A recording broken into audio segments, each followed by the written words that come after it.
ఒక సత్యం కోసం నిలబడటం, ఒక సత్యం కోసం చచ్చిపోవడం, ఒక సత్యం కోసం త్యాగం చేయడం.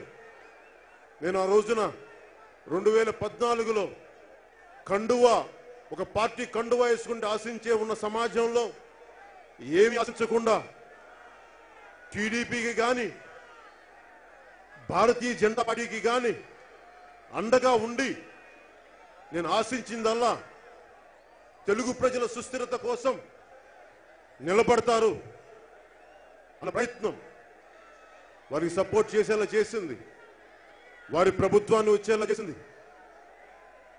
నాకు ఇందులో ఏముంది? నేను చూడండి, డబ్బు కాదు, నేను సంపాదించని కోట్లు కాదు, నేను వదిలేసుకున్న కోట్లు కాదు. డబ్బు నాకు ఎప్పుడు ఆనందం ఇవ్వాల, పేరు ఆనందం ఇవ్వాల.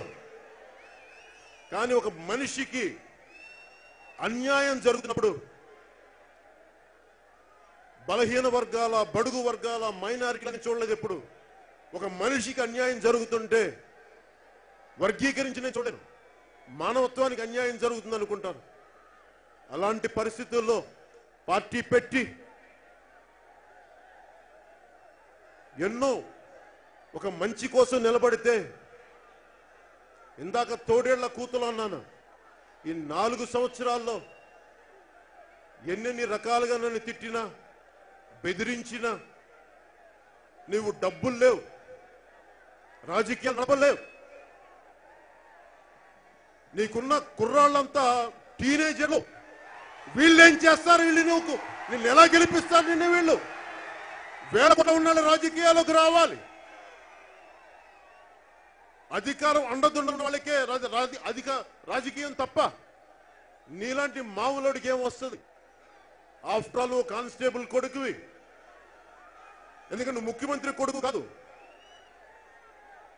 నీ దగ్గర వేల కోట్లు లేవు, నీ దగ్గర టీవీ ఛానల్స్ లేవు, పేపర్లు లేవు. ఎలా గెలుస్తాడు వీడు? ఎవడొస్తాడు వీడికి?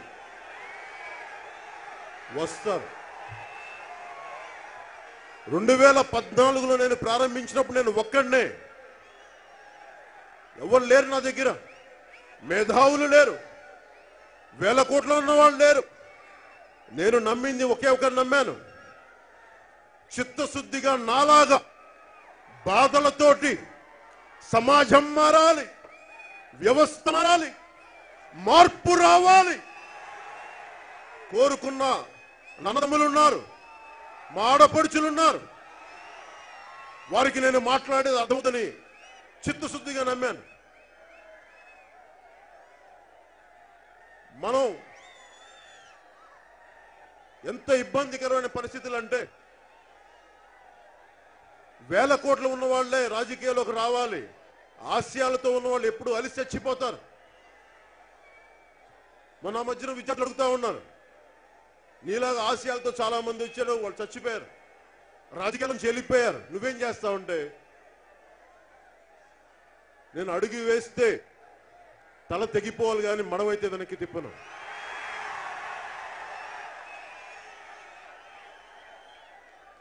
మార్పు నేను కోరుకుంటే వస్తుందా? 2001లో కోరుకుంటే వచ్చిందా? రాలేదు.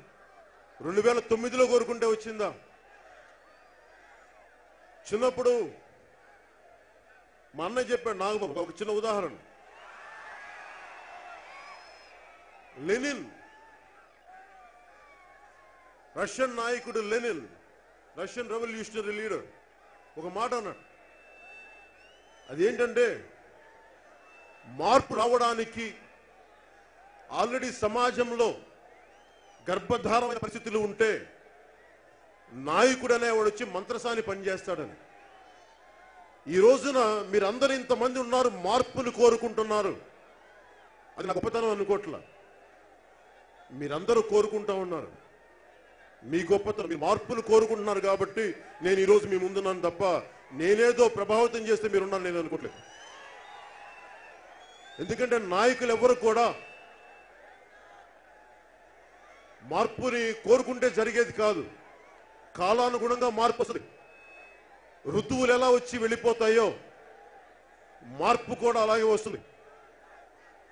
ఇన్ని దశాబ్దాలు 80ల తర్వాత వచ్చిన ముఖ్యమంత్రి అప్పటి ముఖ్యమంత్రి ఎన్టీ రామారావు గారు వచ్చినప్పుడు ఆయన సంపూర్ణమైన వయసులో వచ్చారు.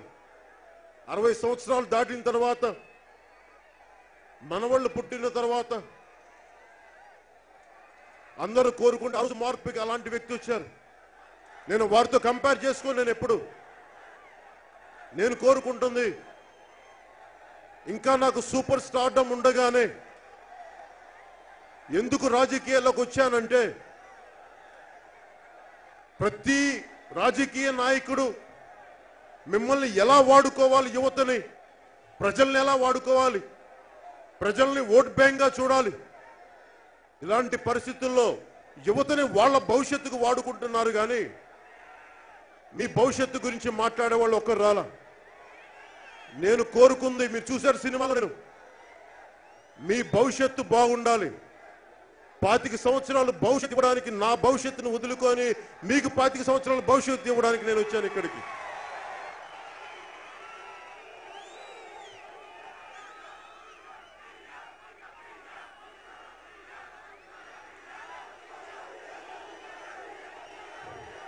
పోరాట యాత్ర స్టార్ట్ చేసినప్పుడు